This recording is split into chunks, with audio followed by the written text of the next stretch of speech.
blue-red Delver in Legacy, and that's what he's doing here. Yeah, this is a slightly more aggressive burn-oriented take on the Rug Delver strategy. Lightning Bolt and Chain Lightning, a couple copies, main deck of Price of Progress as well, a Fort Bolt to supplement Goblin Guy, Delver Secrets, Snapcaster Mage, and 2 copies of Grim Lavamancer as the creatures. We're going to watch him play against Michael Segal, who we have seen on camera before, made some deep runs and some invitationals. His deck looks like it's all over the place. So we actually get to get a good look at his blue-white-red Delver deck, a deck that we are all very familiar with at this point. Owen Turtenwald winning Grand Prix Washington, D.C. with that deck. We've seen many players in the Open Series have some nice performances with it as well. He'll get it all organized, turned around, and upside down right now. He's against Schneider playing blue-red Delver again. The blue-red Delver deck, a little bit of this, a little bit of that. It's not, it's just a little bit different version of Delver. A couple soft counters and a lot more burn spells. So you can think of it as a more aggressive version of Rug or a more controlling version of Burn. It's somewhere in the middle of those 2 decks. Now Segal's deck is good to go. First of many fetch lands on the day. We begin with an Arid Mesa. He does go down to 19, and he will be casting a Delver of Secrets, likely the first of many of those today as well. Delver looking like it's the deck to beat right now in Legacy. Some variation of it. We've seen Rug have a lot more success in the last couple of weeks than we have leading up to that. But Rug in some iteration, whether it's Bug, Rug, Blue-Red Delver, Blue-White-Red Delver, some core shell of soft counters and aggressive creatures is the thing to be doing in Legacy. Well, Patrick, I want you to brace yourself because this is a Gataxian Pro from Andrew Snyder. Chances are we'll see a few of these today as well. Your favorite Legacy card sees another Gataxian Probe. Oh, baby. Well, my favorite Legacy card is probably Fire Blast, but I think the Gataxian Probe for a while was criminally underplayed. It looks like people are starting to get the memo. Interesting that Michael decided not to use his own Gataxian Probe there. I wonder if he's just familiar enough with Andrew's resume to say he's probably playing Blue-Red Delver, and I would prefer to avoid taking these 2 points of damage if I could avoid it. It also wouldn't surprise me, too, because he has a Force Will in his hand, and that's his only other blue card.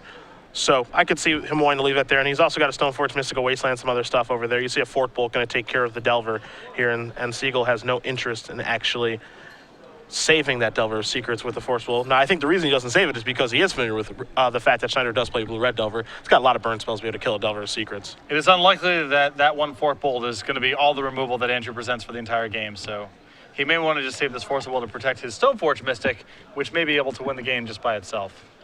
So we're going to see a Gataxian Probe here now from Segal.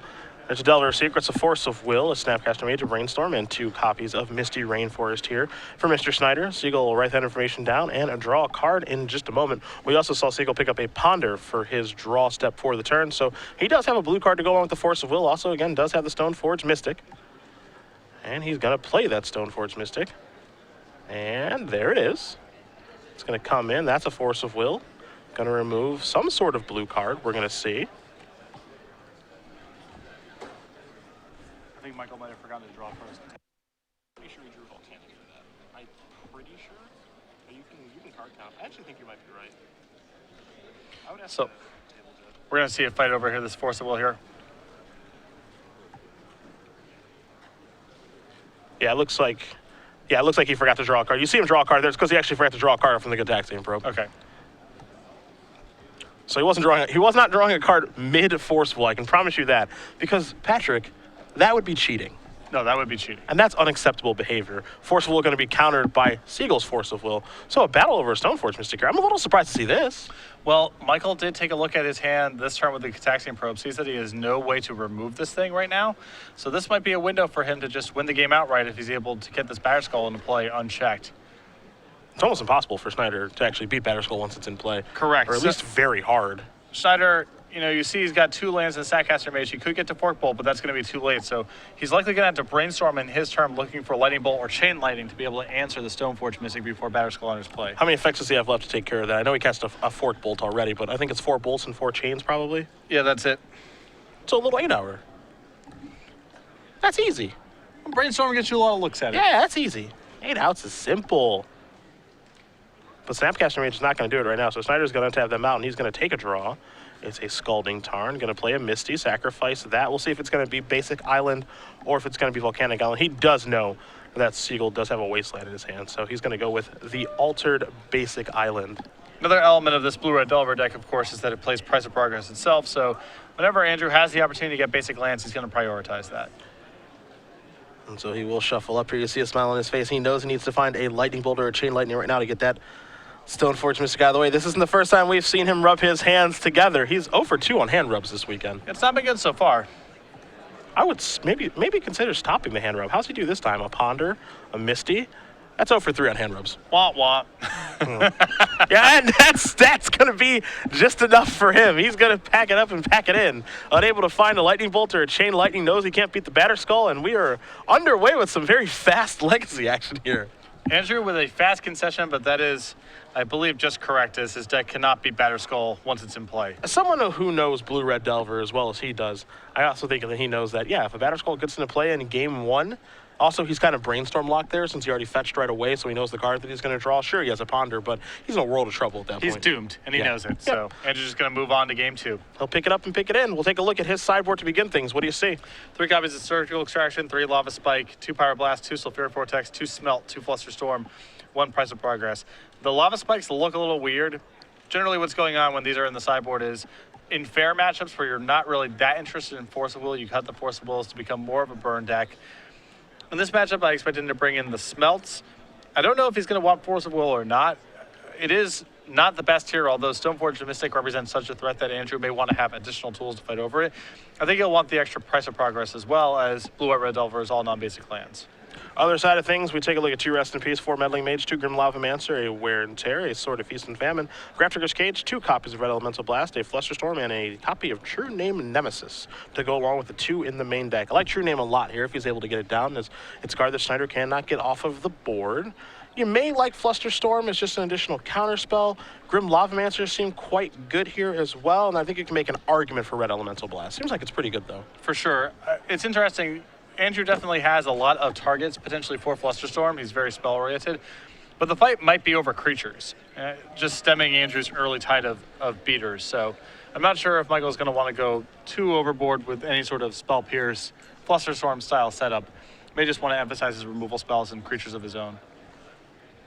So both players will sideboard and shuffle up here. You see Schneider's already ready to go. You have to imagine he's played this matchup enough times, and he knows exactly how he wants to sideboard and exactly what his game plan is moving forward.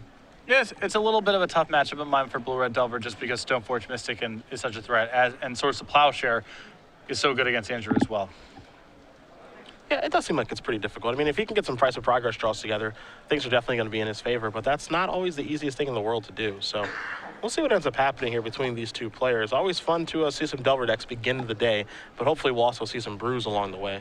Yeah, these Delver decks all kind of have their different characteristics and cards they're strong against and weak against, so it's compelling to watch them go against one another because you get some sense of what the strengths and weaknesses of the various decks are.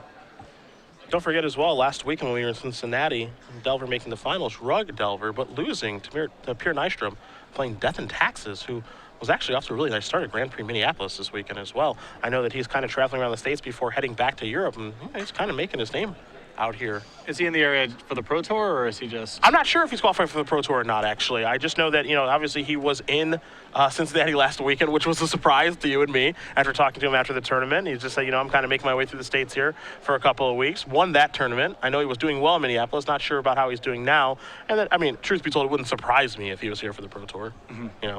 Very, very skilled player. Watching him play Death and Taxes was a delight last weekend.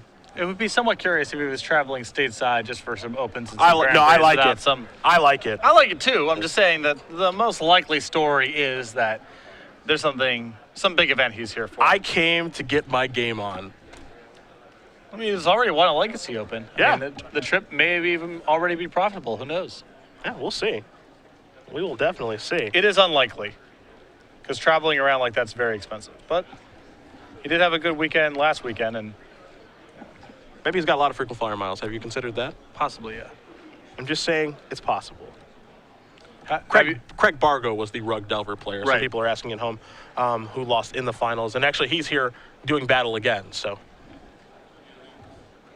see if we do have the opportunity to put him on camera. A pretty good Rug player that we watched last weekend before losing the finals to Nystrom playing Death and Taxes. Nystrom played that tournament very skillfully. Yes, he did. He was impressive.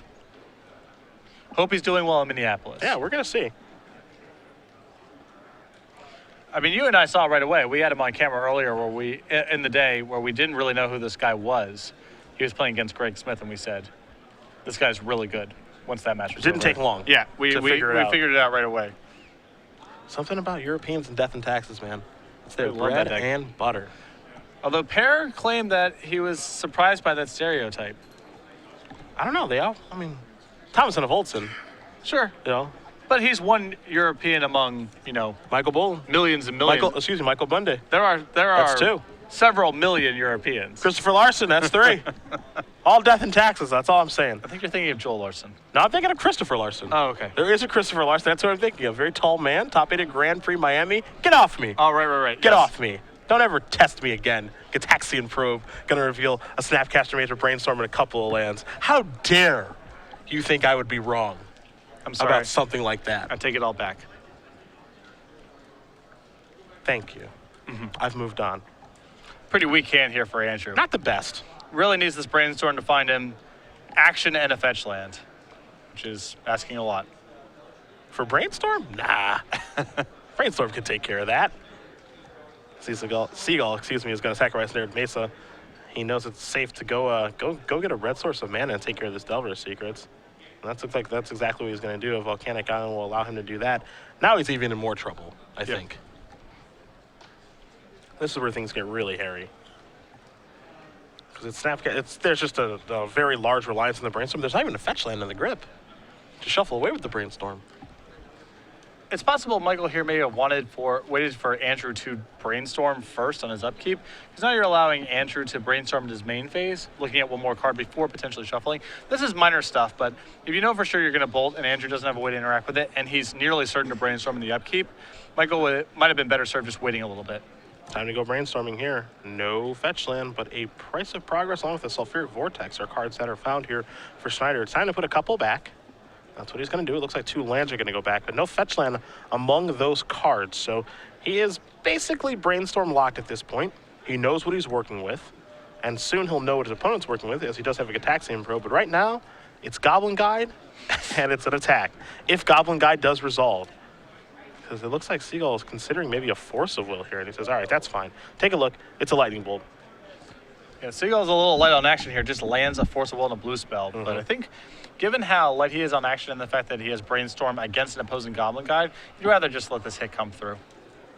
Lightning Bolt the draw, which the Goblin Guide did reveal, so you have to imagine Goblin Guide is not very long for this world. Segal with a couple copies of Wasteland in his hand, but probably not the best to fire those off when you know your opponent has a decent chunk of lands in the hand from the Gataxian Probe. The Goblin Guide may end up being kind of long for this world, because what happens in a lot of these spots when you know your opponent has a removal spell is the Goblin Guide player is unwilling to attack with their Goblin Guide, and the player with the removal spell is happy to just sit and wait for other threats to come out. So sometimes there is a bit of a waiting game, although Michael's having none of it. He's just going to do a little bit of denial here with a Wasteland and a Lightning Bolt on the Goblin Guide. A little surprising there to me. So I think, he could certainly open up the possibility for just letting Goblin Guide attack first. Yep. Brainstorming with that on the stack, put a land back, make sure you actually get to draw land, and then bolting it. But we'll see how it ends up working out for him. As you see, Gataxian Probe here from Schneider, going to pay the alternate casting cost and take 2 to do so. Force of Will, Brainstorm, 2 Tundras, and a Flooded Strand here for Segal. Snyder's going to record that information. He's going to draw a card that he does know about because of the Brainstorm and his inability to fetch. So this will be the island that he knows. And you see his hand right now with the Price of Progress, the Sulfuric Vortex, that Snapcaster, and those 2 lands. Pretty powerful hand. Not so bad. Not so bad. Snapcaster's going to do a lot of work this game, though. And there it is. He's going to cast that and flashback Gataxian Probe. Oh, yeah. It's Delver all over again. Oh, yeah. There we go. There's a mountain. So many Gataxian Probes. You have to be just thrilled. Gataxian Probe Snapcaster makes me way too happy. Here's a Brainstorm from Segal. Hit 1 and 2. Let's make it 3. Probe, along with Daze and Delver. I don't think you could have drawn it up any better here to start the day. Oh, yeah. Someone cool me off. It'll be time to put back 2 cards, and then a fetch land will make it a perfect Brainstorm. It looks like Seagull's happy to put back both of those Tundras. Gonna sacrifice and gonna play a Delver Secrets here in just a moment. But let's see what land he searches up first. It will be a Tundra that he just placed back on the top of his deck. That was a loaded Brainstorm. Not bad, yeah. Michael went from having no action to having a full hand. It's almost like you're saying that Brainstorm's a really good Magic card. It is one of the best. Perhaps we should give it a try sometime. I give it a shot from time to time. It's never stuck. My problem is I think if you have Brainstorm in your deck, it's just too easy. It is really easy to win games. I like a challenge. It does make it very easy to win games. If you win a match without having Brainstorm in your deck, you should be rewarded 4 match points. It is. What do you think? It's not easy to do. Yeah. What do you think? Delver Secret's going to come down here. Schneider going to draw a card for the turn. Mystery card coming. It is a copy of Forked Bolt. That is a pretty nice draw right now. Yeah, especially since you didn't really have an answer to this Delver Secrets going into the turn. The question out here for Schneider is, do I want to cast this Forked Bolt or do I want to try to resolve this Sulfuric Vortex? Starting by attacking for 2 is not a bad place to be, but I don't think it's impossible that Segal trades here, and he will trade. Trying to preserve his life total, which I respect. There's Sulfuric Vortex. Can't imagine that's resolving, and a Daze is going to take care of that. So Segal will untap. He will take a draw here. Grim Lavamancer the draw for him. He's going to play that Volcanic Island again. Certainly cognizant that his opponent has Price of Progress, and he's going to cast Gataxian Probe here. See that Price of Progress along with the Forked Bolt and another Volcanic Island. Michael is being very good about being mindful of his life total through all of this. Have to be against this deck. Yeah.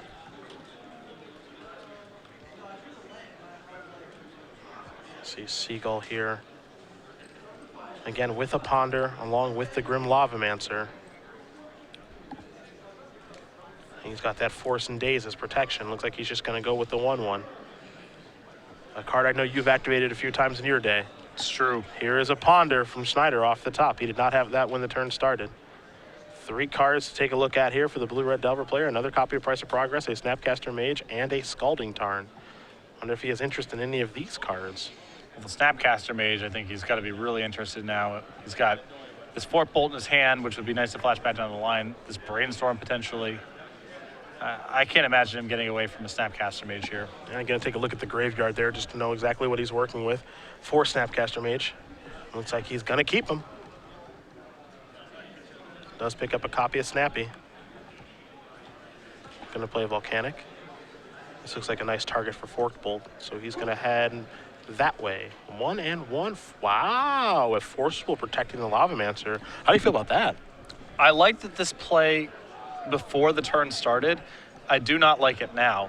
When Michael saw Andrew's hand last turn, he was a little soft to this Grim Lavamancer. Didn't have a lot of ways of removing it besides his Forked Bolt. After he ponders and keeps, the odds that he's found some other way to answer this Grim Lavamancer are just too high. So if Andrew just drew and his first action was Forked Bolt, I would have been totally in support of using the Forcible here. Less so the case once Andrew draws a Ponder. So he just has so many random bolts and Snapcaster Mage that makes it hard to protect this thing.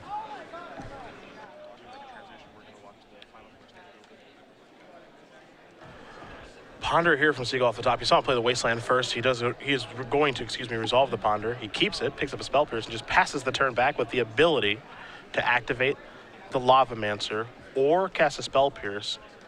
Spell Pierce is actually pretty timely here because it can counter this Price of Progress. Would you see that Segal may want to consider a little Wasteland myself action? Yeah, this is a pretty aggressive line here from Andrew. He's looking at taking 4 himself, and Michael says, I just don't want to fight this fight. There is something attractive about maybe letting that resolve, but Andrew's deck is so much more aggressive. And Wasteland's going to take care of that Volcanic Island now. Or is it? It will not. So here's a Snapcaster Mage into a Forked Bolt. Want to get that Grim Lavamancer off the table. It is much too important. Going to pass the turn back. Segal doesn't really have much to work with, but here's a Ponder off the top that he knew was there. A Red Blast, a Delver, and a True Name Nemesis. Those are all very powerful cards. Yeah, and the question now is, does he want to try to get this Delver flipped or, set Red Blast and use the Red Blast, or does he just want to cast True Name Nemesis as fast as possible? Sequencing here, very important. Yeah. Because he can say, take Delver, leave Red Elemental Blast on top, but then you're setting True Name Nemesis 3 cards down. Yeah. You're delaying that. Or you take True Name Nemesis now, but you do set back your Delver flipping. Red Blast going to go to the grip. Segal going to pass the turn back over to Schneider. He's got a Price of Progress in his hand. Red Blast going to take care of that Snapcaster Mage. So Segal with no cards. Schneider now with 2. We'll see if he wants to fire off the pop right now. Sure, Scalding Tarn for the turn. Or is it better to wait? With that wasteland up, I don't think it's very good to price right now.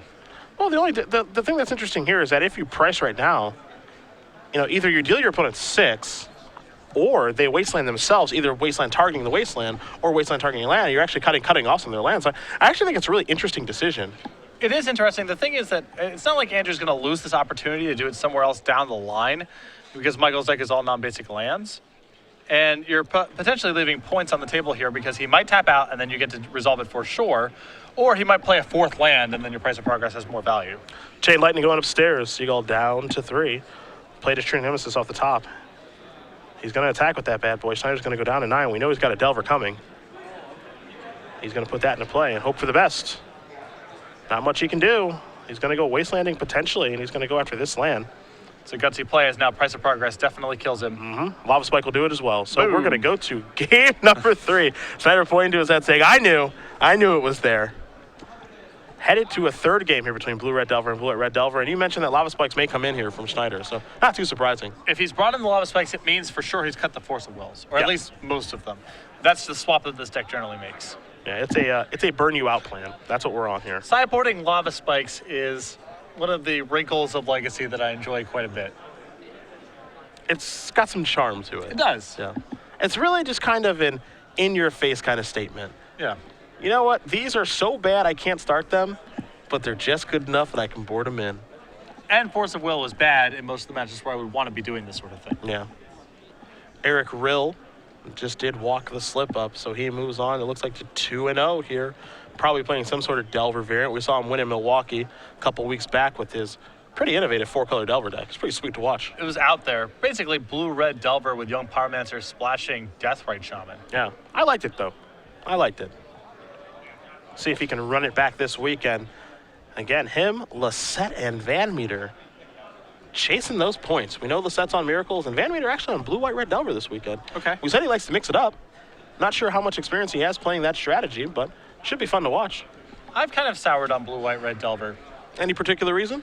I think people have just become much better at answering True Name Nemesis. There's just more Liliana of the Veils and more Golgari Charms, and people kind of understand the matchup a little bit better now.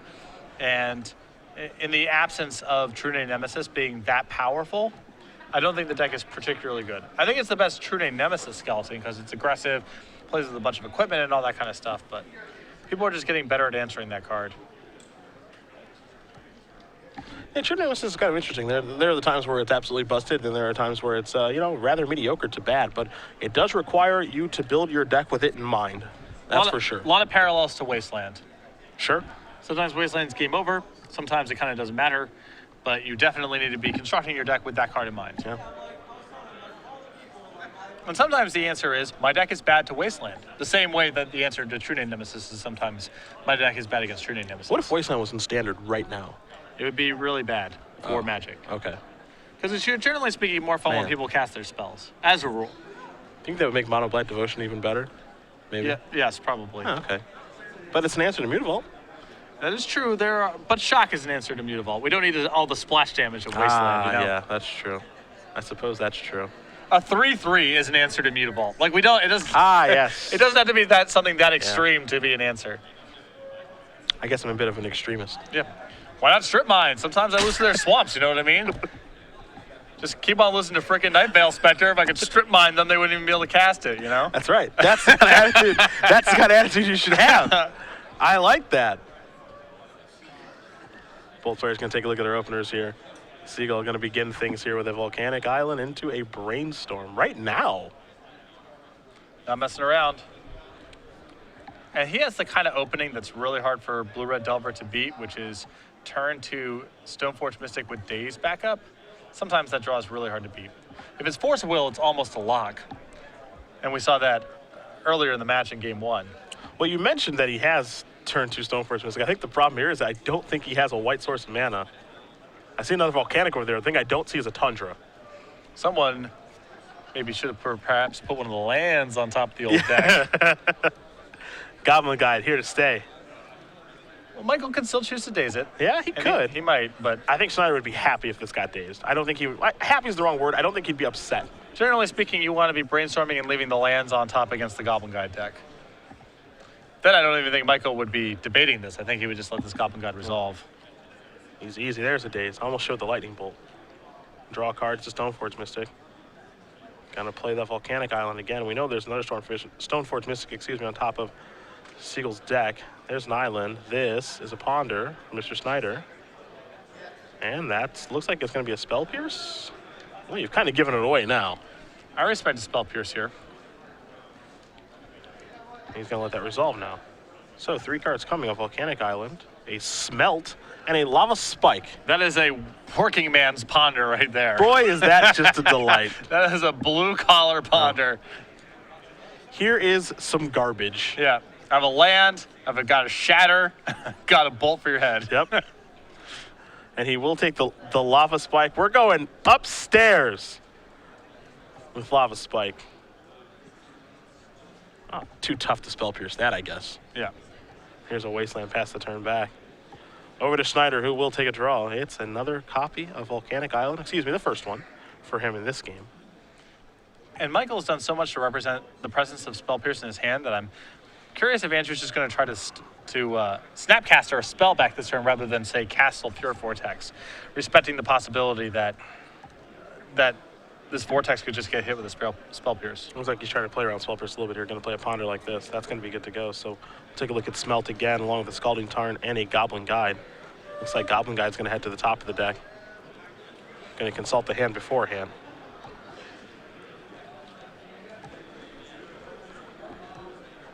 And he looks like he's happy. Going to take the Guide, resolve the Ponder, play the 2/2 Haste Goblin.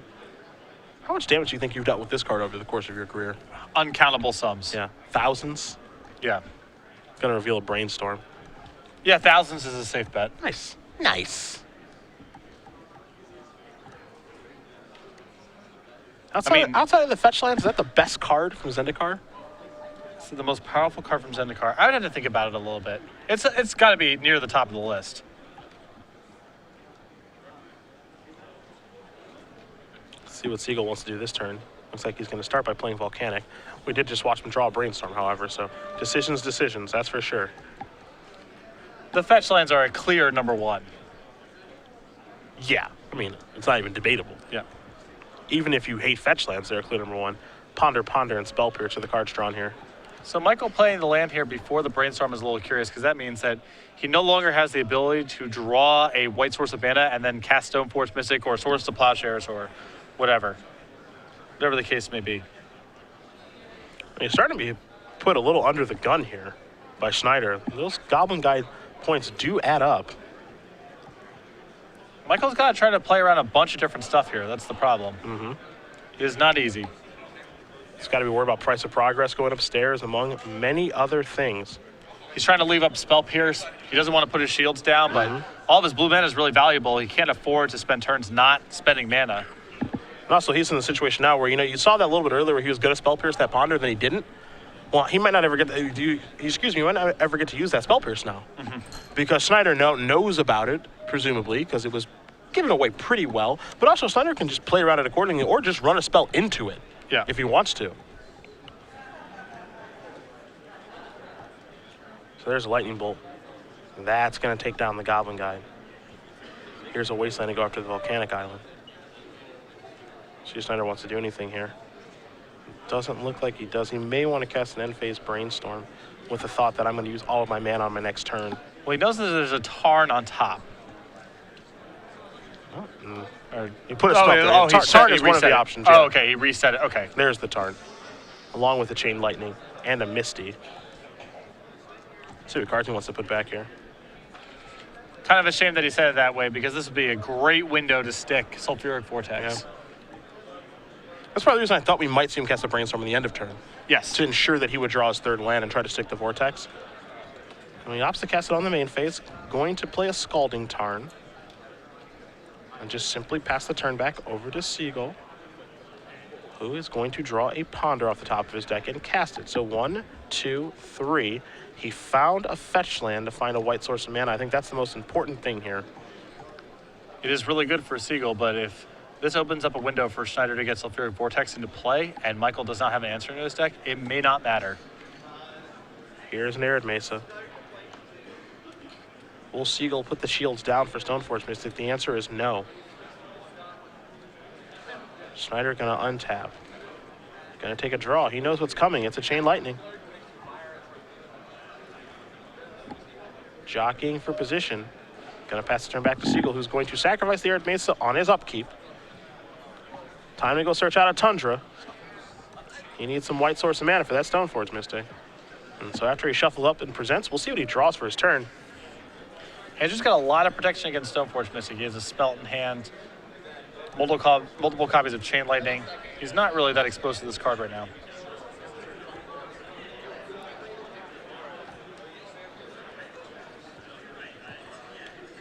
There's Stoneforge. See, Snyder's going to consult his hand. Take a look at his graveyard as well, kind of giving away that he has Snapcaster Mage. Pretty hard to believe he has nothing here. And passing with 3 mana with these blue-red Delver decks, pretty suspicious. There's Snappy.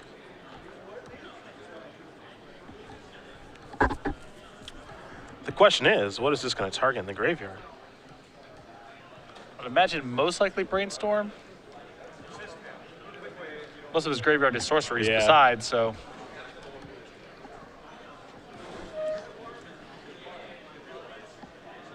So it looks like we're seeing if things are going to resolve here, and there is a sacrifice of the Scalding Tarn. So Snyder's going to go down to 18 and go dig out a land. Going to go get a Volcanic. And it looks like he's just going to cast the Brainstorm. That's in the bin.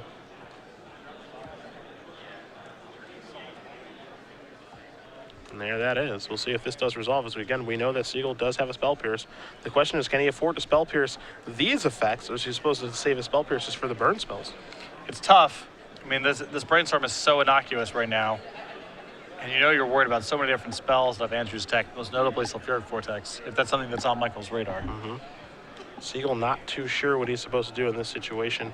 It looks like he wants to cast Spell Pierce. He tried to cast Spell Pierce a little bit earlier. He was unsure of himself if he wanted to do it on the Ponder then. He was unsure if he wants to do it on the Brainstorm now.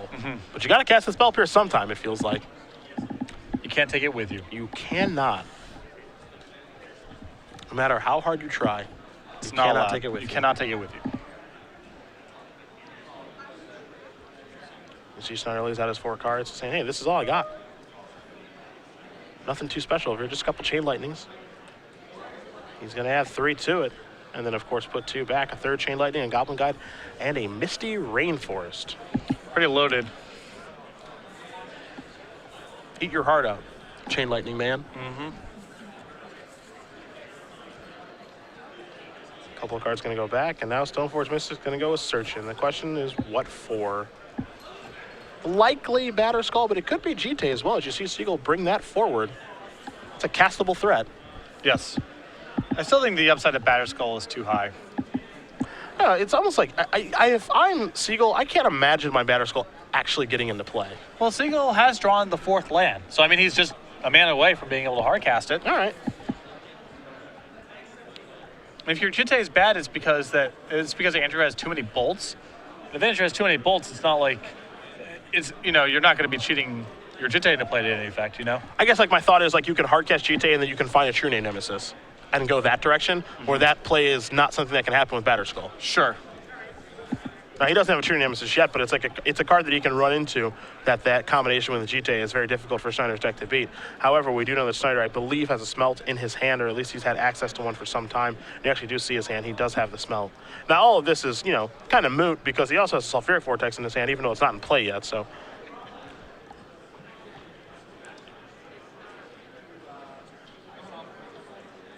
Segal trying to figure out exactly if he wants to play a land or not. It looks like he wants to, and he's going to play a Tundra and pass a turn back and represent Swords of Plowshare, Spell Pierce, and a bevy of other things. Pass it over to Schneider. Gonna play a Misty and a Goblin Guide, maybe. Gonna start with a Chain Lightning. Question is, does he want to drop down the 2/1? I think he's going to play Guide this turn. He's been so mindful of Daze and Spell Pierce that I think that he's just going to do this instead. Trigger is a Tundra. There's your 5th land for Batterskull. This is a Swords of Plowshares. That's going to take care of Snapcaster Mage. A little odd for him to go after Snapcaster since Goblin Guide has a drawback, and Michael already has Red Elemental Blast that he's sideboarded in, so All other things being equal, you should be leaving in with a blue permanent.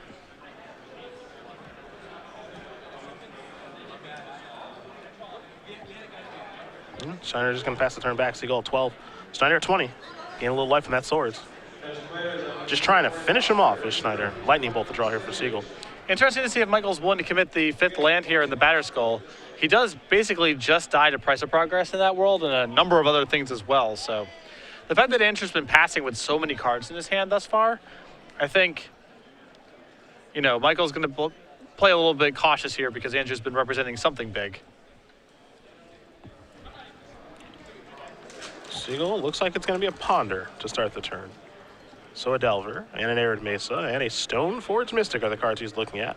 And he's going to shuffle those away very quickly. Not interested in any of those cards. Doesn't need the Stoneforge at this point. He has his Batter Skull already. And another Stoneforge.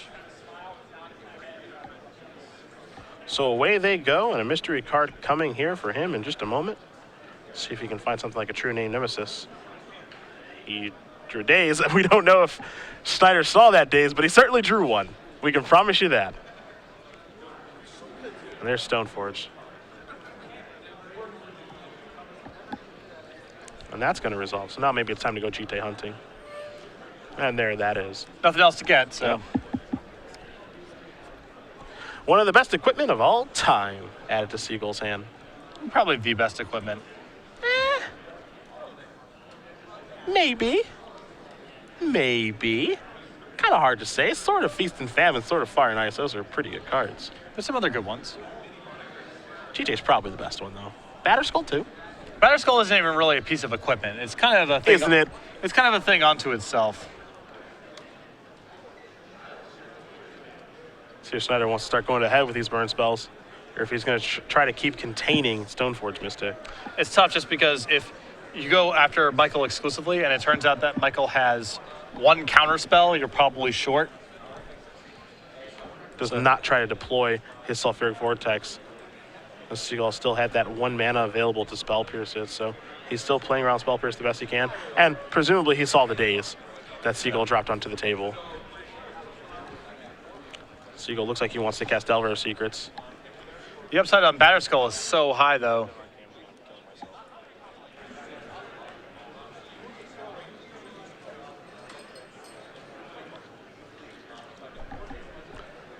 Delver and GT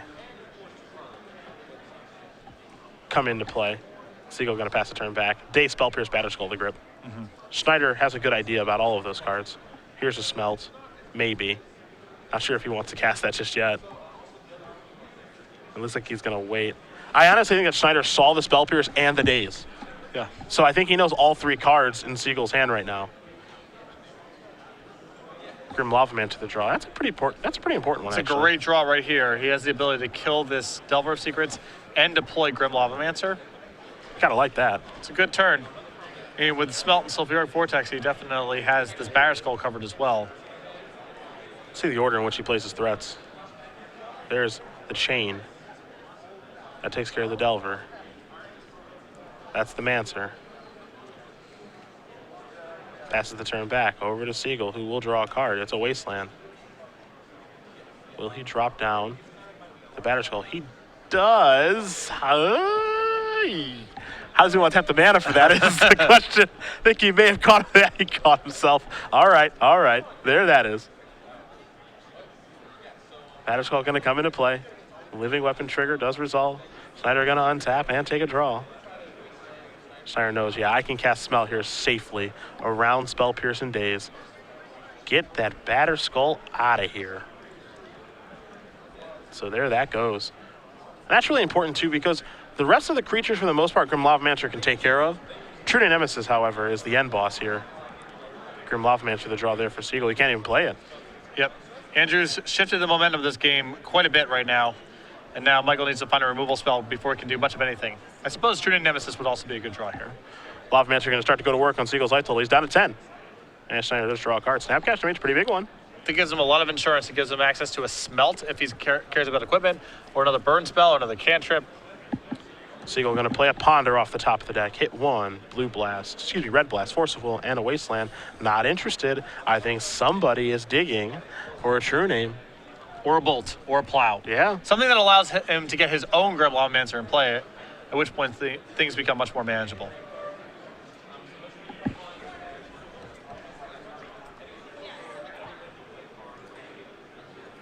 Oh, Skull Clamp. That's the best equipment. Oh, yeah, sure. It's banned in so many formats that I forgot that even Yeah, existed. me too. Me too. Thanks, Twitter. Yeah, you are totally correct. The correct answer is Skull Clamp. Excuse me. It's escaped our minds because, well, what the heck were they doing? Yeah. I did play in a Black Pro Tour where it was legal and did not play it myself. Yeah, I bet you did great there. I did not. That's a shock. I played the 20 Shatter deck. How's the 20 Shatter deck against the draw 2 cards a turn deck?